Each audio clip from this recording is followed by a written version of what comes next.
Koşulgan uақытта арчына турган тряпкалары 2 же 3 болуш керекпи? Аялынык өзүнчө, күйөөсүнүн өзүнчө, астына салынган өзүнчө же астына салынган менен аялы арчынган жетиштүү болобу? Кимге кандай жетиште, кимдин кандай территориясы кандай?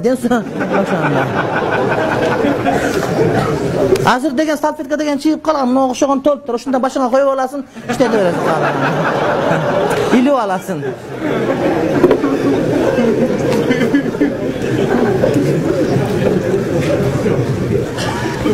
Түшүмдө сиз менен ата баладай болуп учураштым.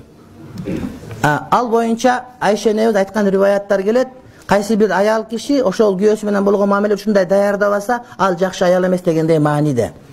Төшөк маселеси бул жашоодо өтө мааниге ээ маселе. Ошон үчүн ошого даярданыш керек. Үй таза болуп, үйдөгү жыпар-жыт жакшы болуп, эркек аял калакты бербей турган болуп, балдарды уктатып, бардык ордуна келип, ошол үйдөгү аура, үйдөгү төшөктүн бардыгы эркек аялга жардам бере турган болуш керек. Аялды эркелетүү башка өзүнчө искусство болуш керек бул деген. Анан ошол жанагы маселе бүткөндөн кийин дагы бири-биринен жийиркенбей турган деңгээлдеги шарттар сөзсүз түрдө каралыш керек. Ошон үчүн аял кишиге үйдө душ куруп бериш керек, башкасын болуш керек, сүлгүлөр болуш керек, самындар болуш керек. Керек болсо романтик болуп шамдар жаап коюшуң керек. Анын бардыгына шарт уруксат берет, урматтуу бир тууганым. Ажырашуунун бардыгы дээрлик 90% ушундан болот. Шарт түзүлбөгөн үчүн болот. Сен келесиң, курсак тойгузуп келип эле тыпылдатып ишиңди бүтүрөсүң 3 мүнөттө. Ал эмен койгондо сен бүтүп каласың, уктайсың, ошондо уруш башталат. Ол арам.